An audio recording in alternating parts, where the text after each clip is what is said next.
গ্রামের নাম ফরিদপুর। সুন্দর প্রাকৃতিক পরিবেশে ঘেরা এই গ্রাম। গ্রামটা অনেক বড়, কিন্তু গ্রামে বসবাস করে মাত্র কয়েকটি পরিবার। তবে সকলেই খুবই দরিদ্র। কিন্তু এবছর গ্রামে একটা অঘটন ঘটেছে। শীতের শুরুতেই অতিরিক্ত ঠান্ডা পড়েছে। তুষারপাত হচ্ছে অনবরত। চাষবাস করতে পারছে না কেউ। মানুষজন ঠান্ডায় বাইরে বেরোতে পারছে না। পুরো এলাকা তুষারপাতে ঢেকে গেছে। চারিদিক সাদা আর সাদা। কি করে গ্রামবাসীরা এই পরিস্থিতি কাটিয়ে উঠবে, সেই নিয়ে প্রত্যেকে চিন্তিত। বাবারে, কি ঠান্ডা পড়েছে! এত ঠান্ডা, একেবারে জমে যাচ্ছি। ঠিকই বলেছ তুমি। এবারে যেন ঠান্ডাটা একটু বেশিই পড়েছে। চারিদিকে শুধু বরফ আর বরফ। গরম গরম কিছু রান্না করেছো তুমি? একটু গরম গরম খাবার খেয়ে শরীরটাকে গরম করে নিলে তো ভালো হয়। তা আজকে কি রান্না হয়েছে? বলি, তোমার কি মাথা খারাপ হয়েছে? এই ঠান্ডাতে আমি বাইরে রান্নাঘরে গিয়ে রান্না করব? না না, ও আমি পারবো না। তার মানে তুমি রান্না করোনি? না, করিনি। বড্ড ঠান্ডা গো। ঘরের বাইরে গেলেই শরীরের ভেতরে সব কিছু যেন জমে যাচ্ছে, তাই রান্না করিনি। তাহলে কি খাবো? তাহলে আর কি, জল খেয়ে ঘুমিয়ে পড়ো। আরে, যা ঠান্ডা পড়েছে, জল খেয়ে ঘুমোলে তো হবে না। পুরো জল ঠান্ডায় বরফে পরিণত হয়েছে। কি আর করবে, ওই বরফ খেয়েই ঘুমিয়ে পড়ো। কিচ্ছু করার নেই। এমনিতেও 2 দিন ধরে কাজে যাওনি। সংসারে তো আনাজপাতি কিচ্ছু নেই। তোমার কি মাথা খারাপ হয়েছে? এই ঠান্ডায় আবার কেউ ঘরের বাইরে বেরোয় নাকি? এই ঠান্ডায় কাজে যেতে আমি পারবো না। তাহলে আর কি, খালি পেটেই পড়ে থাকো। আমি আর কি করব? আমার কিচ্ছু করার নেই। আমি ঘুমোতে গেলাম। দূর বাবা, কাল সকালে আবার কাজে যেতে হবে। ভালো লাগে না একদম। বিমল আর সরলার কথা শেষ হওয়ার পরে তারা ঘুমোনোর চেষ্টা করে, কিন্তু অতিরিক্ত ঠান্ডার কারণে তারা ঘুমোতে পারে না। পরদিন সকালবেলা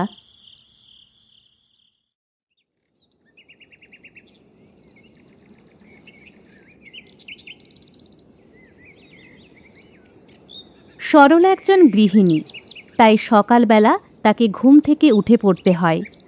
কিন্তু বিমল তখনও ঘুমোচ্ছিল। বিমল কাজে না গেলে আজকে তাদের খাওয়া জুটবে না। 2 দিন ধরে কাজ না হওয়ার কারণে তাদের শুধু জল খেয়ে থাকতে হচ্ছে। তাই সরলা বিমলকে ডাকে, কই গো, শুনছো? আরে ওঠো, আরে তাড়াতাড়ি ওঠো, যাও কাজে যাও, নয়তো আজকেও কিন্তু উপোস থাকতে হবে। বলি, রান্না বান্না কিন্তু হবে না।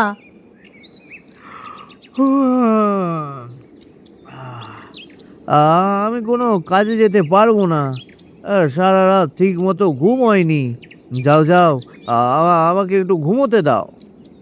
এই শোনো, কাজে যদি না যেতে পারো, তবে এই ঝাঁটা দেখেছো তো, এই ঝাঁটা দিয়ে এমন পেটাবো না, তখন বুঝতে পারবে কত ধানে কত চাল। দূর দূর, আর ভালো লাগে না। এত ঠান্ডায় আমাকে আবার কাজ খুঁজতে যেতে হবে। এই ঠান্ডায় লেপের তলায় একেবারে ঘুমোতেই মজা লাগে।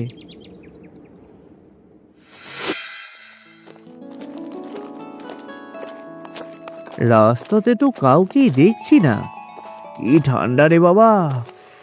কোথাও কোনো লোক নেই। একা একা হেঁটে চলেছি, তো হেঁটেই চলেছি। কাউকে দেখতে পেলে তবেই না কাজ খুঁজবো।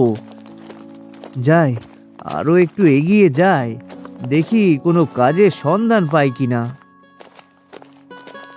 বিমল কাজের খোঁজে হাঁটতে থাকে। ঠান্ডায় কাঁপতে কাঁপতে হাঁটতে হাঁটতে অনেক দূরে এসে পড়ে। সেখানকার দৃশ্য দেখে বিমল পুরো চমকে যায়।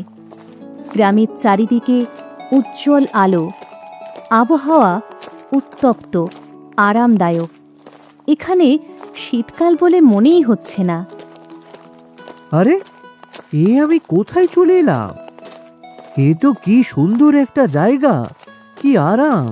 খুব ঠান্ডাও নয়, আবার খুব অতিরিক্ত গরম নয়। কি আরাম এখানে! সারা রাত আমি ঘুমোতে পারিনি। হ্যাঁ, এই গাছটার তলায় ঘুমিয়ে পড়ি।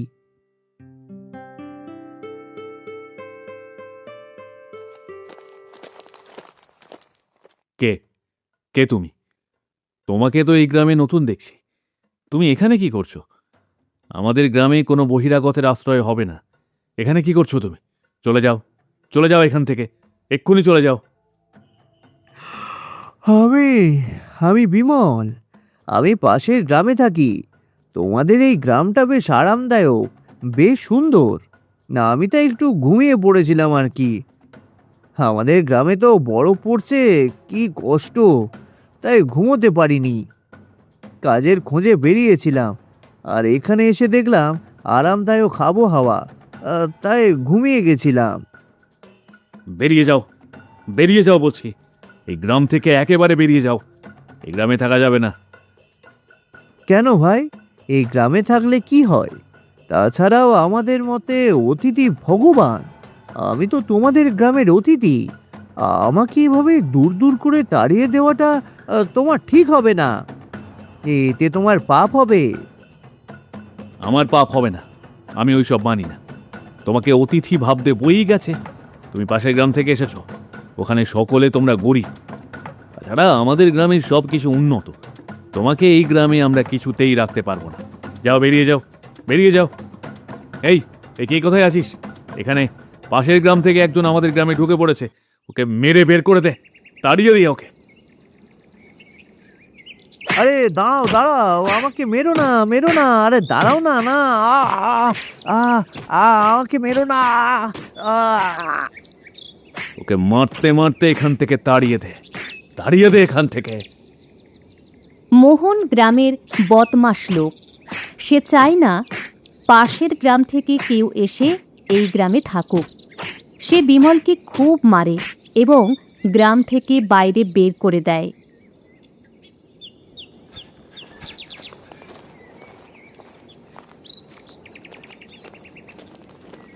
বিমল অতি কষ্টে বাড়িতে পৌঁছে যায়। বাবা রে বাবা, কি ঠান্ডা! এত ঠান্ডা এ যে কি করে থাকবো।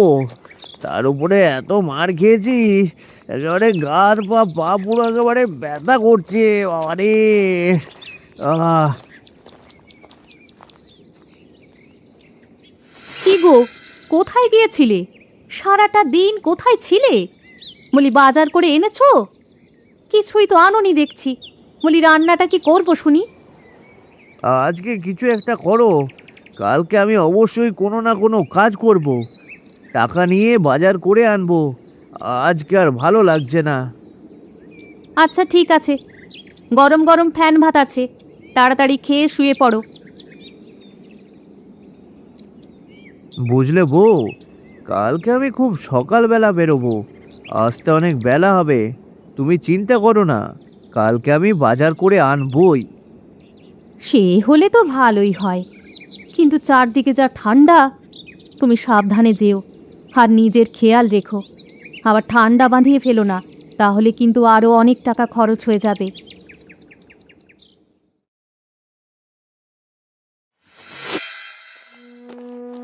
সকালবেলা উঠেই বিমল বেরিয়ে পড়ে কাজের খোঁজে। সে মনে মনে একটা ফন্দি আঁটে, ওই গ্রামে গিয়ে কাজ করবে আর কিছুটা সময় আরামে কাটাবে। একবার এই গ্রামে চলে গেলে তারপরে যেমন তেমন করে কাজ করলে কিছুক্ষণ আরামেও থাকা যাবে, আর অর্থ উপার্জনও হবে। আমাকে ওখানে মোড়লের কাছে যেতেই হবে। নে নে, তোরা তাড়াতাড়ি কাজগুলো সেরে ফেল। এই সবজিগুলো লরিতে বোঝাই করে দে, তারপরে এগুলো পাশের শহরে পাঠাতে হবে তো। আরে এই তুমি কে? এত দূরে দাঁড়িয়ে আছো কেন? এই তুমি এদিকে এসো। এখানে তোমার কি চাই? বাবু, একটা কাজ দিলে খেয়ে পড়ে বাঁচি আর কি। সে ঠিক আছে, কিন্তু তুমি পারবে তো এই কাজ করতে? খুব পরিশ্রমের কাজ কিন্তু। কেন পারবো না? এই আবহাওয়াতে কাজ করতে বেশ মজায়। হ্যাঁ, পারবো পারবো গো বাবু, আমি কাজটা করতে পারবো। আজকে অনেক কাজ হয়েছে, বেশ কাজ করে ফেলেছি। এবার টাকা নিয়ে বাড়ি গেলে হয়। এই গ্রামেই যদি থাকতে পারতাম, আরো একটু সময় যদি এখানে থাকতাম, তাহলে খুব ভালো হতো। আইডিয়া, আমার মাথায় একটা বুদ্ধি এসেছে।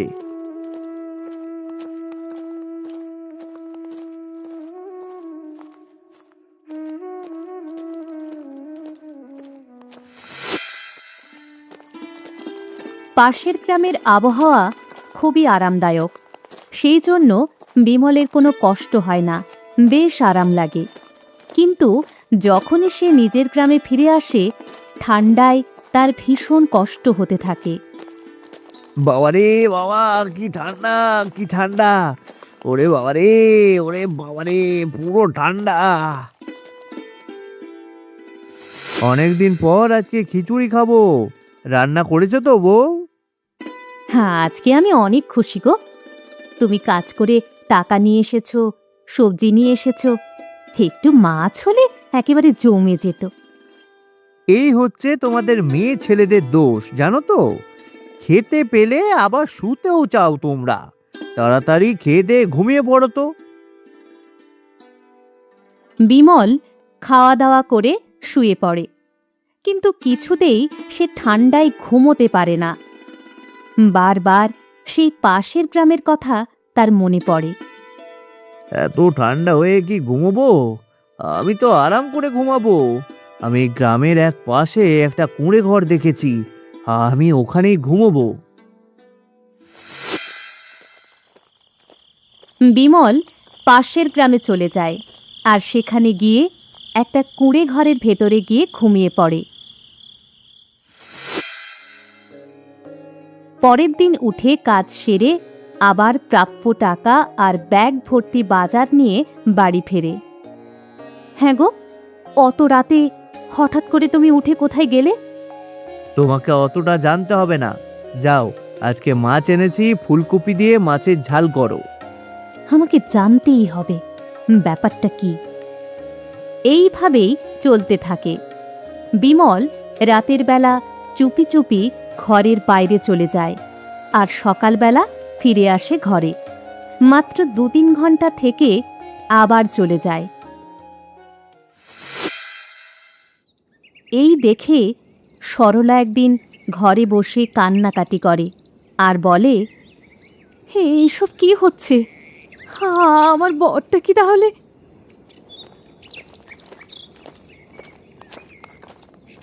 আরে সরলা, শুনলাম তোমার বর নাকি ঘরে থাকে না?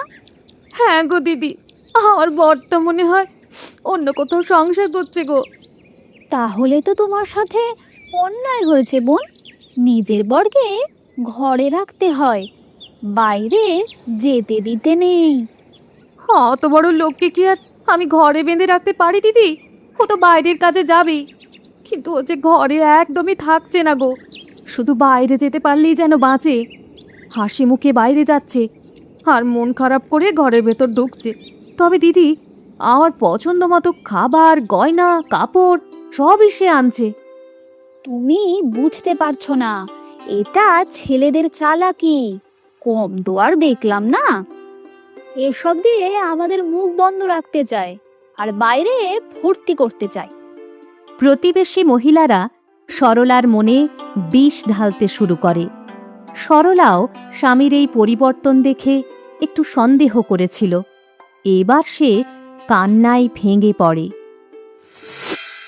বিমল ঘরে মাত্র কিছুক্ষণ সময়ের জন্য থাকে, বেশিরভাগ সময়টাই সে বাইরে থাকে। এই কথা লোকের মুখে মুখে ছড়িয়ে পড়ে। রাতের অন্ধকারে বিমল চুপি চুপি ঘরের বাইরে চলে যায়। সেটা সকলেই জেনে গেছে এবং সেটা নিয়ে সকলে ঠাট্টা তামাশা করে। দুজন প্রতিবেশী দাদা বিমলের দিকে এগিয়ে আসে। বিমলকে দেখতে পেয়ে বলে,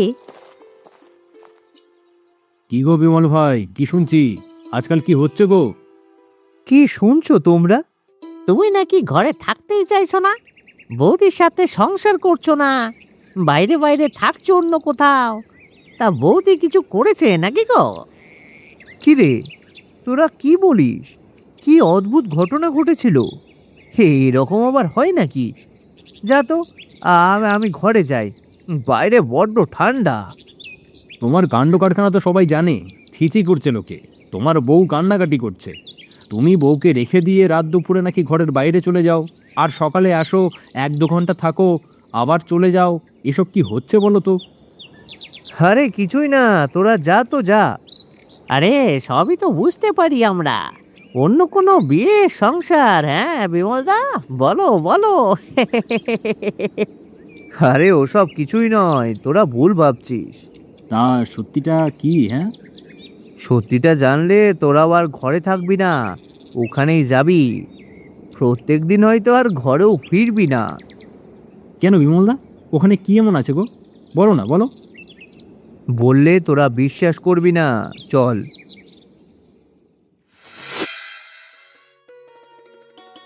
সকলে কৌতূহলবশত পাশের গ্রামে এসে উপস্থিত হয়, আর যা দেখে তা দেখে পুরো আশ্চর্য হয়ে যায়।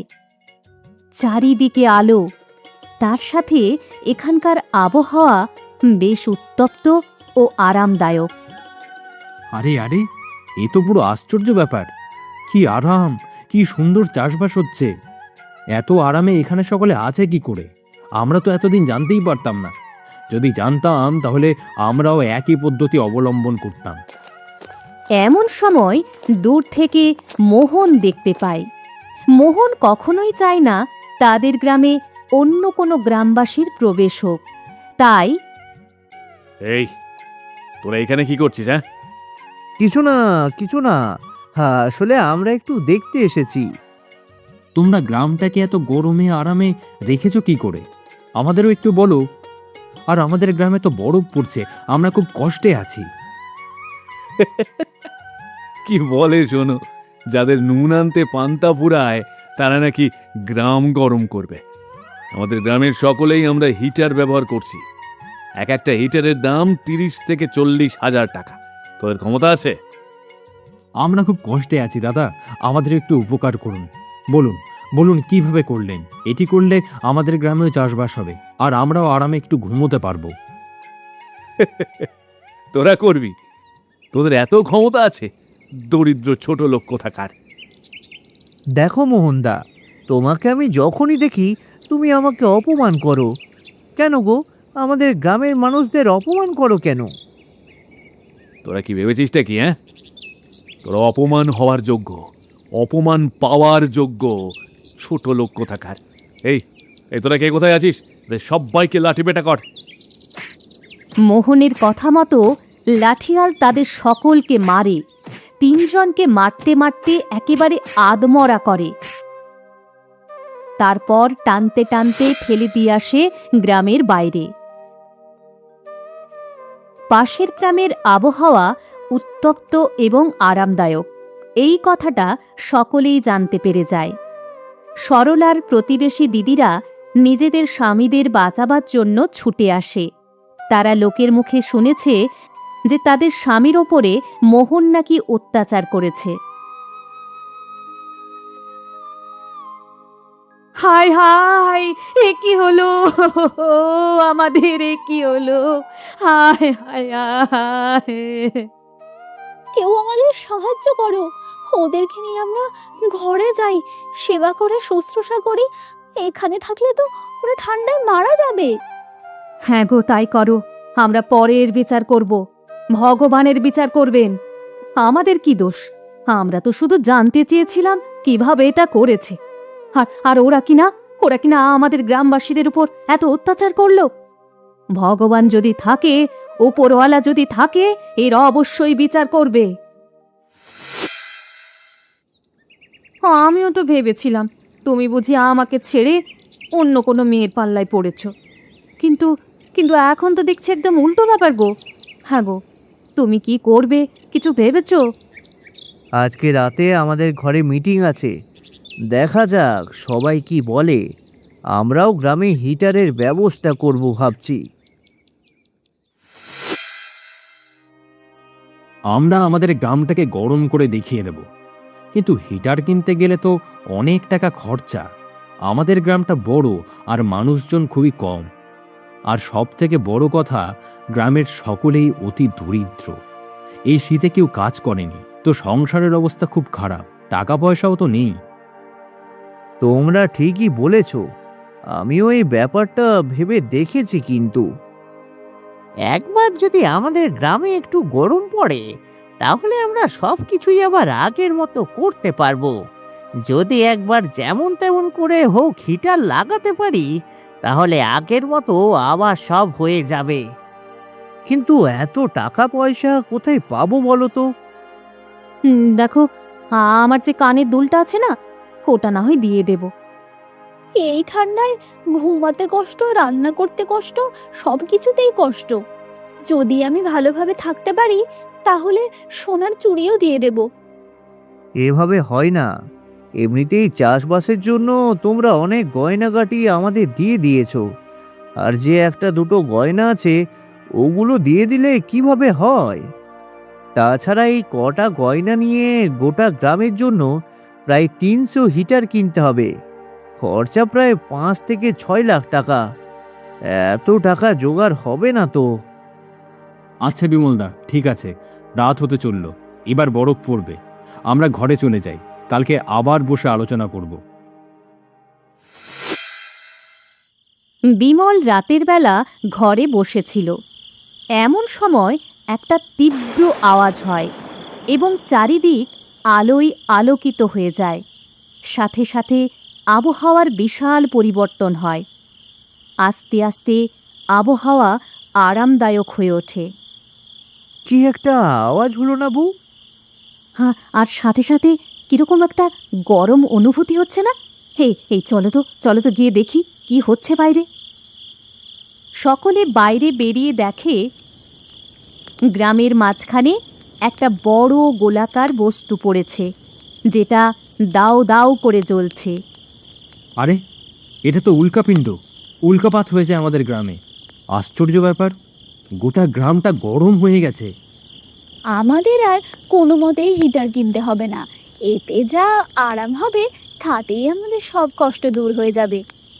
ভগবান আমাদের ওপর মুখ তুলে তাকিয়েছে গো, ভগবান আমাদের ওপর মুখ তুলে তাকিয়েছে। এখন গ্রামের সবাই শান্তিতে কাজ করতে পারবে। দেখলে তো সবাই, ভগবান যা করে তা মঙ্গলের জন্যই করে। আরে মোড়লবাবু, কি হলো বলুন তো? আমাদের গ্রামে বরফ পড়ছে কি করে? এগুলো চেক করে দেখ তো, কি ঠান্ডা পড়েছে রে বাবা, বরফ পড়ছে। হিটারগুলো চেক কর, দেখে বল কি হয়েছে। আমি চেক করছিলাম, প্রত্যেকটা হিটার নষ্ট হয়ে গেছে। তাই জন্যই হয়তো আমাদের গ্রামে বরফ পড়ছে। হায় হায় রে, এবার কি হবে আমাদের? আমরা অনেক টাকা খরচা করে হিটার কিনেছিলাম, এখনো তো সেই টাকাই পরিশোধ করতে পারিনি। কিভাবে এবার সব টাকা পরিশোধ করব? জানি না আমরা কিভাবে থাকবো এত ঠান্ডায়, কি জানি। ওরে বাবা, এত বড় বড় বরফের টুকরো পড়ছে। এইভাবে বরফ পড়তে থাকলে তো মাথা ফেটে যাবে। চলো চলো চলো, ঘরে চলো। হ্যাঁ হ্যাঁ, তাড়াতাড়ি চলো, ঘরের ভেতরে চলো। এইভাবে দাঁড়িয়ে থাকলে ঠান্ডায় আমরা জমে যাব। মোহন নিজের ভুল বুঝতে পারে। মোড়লবাবু তাই মোহনকে নিয়ে সেই গ্রামে আসে ক্ষমা চাওয়ার জন্য। আরে, এই গ্রামেই তো থাকে সেই লোক, তাই না মোহন? হ্যাঁ বাবু। দেখো মোহন, দেখো, তাদের গ্রামেই এখন প্রাকৃতিকভাবেই বেশ আরামদায়ক আবহাওয়া, আর আমাদের গ্রামে ঠান্ডা। সব তোমার কর্মফলে হয়েছে। মানুষের সাথে মানুষের ব্যবহার যদি ঠিক রাখো তাহলে অবশ্যই ভগবান তোমাদের সঠিক ফল দেবেন।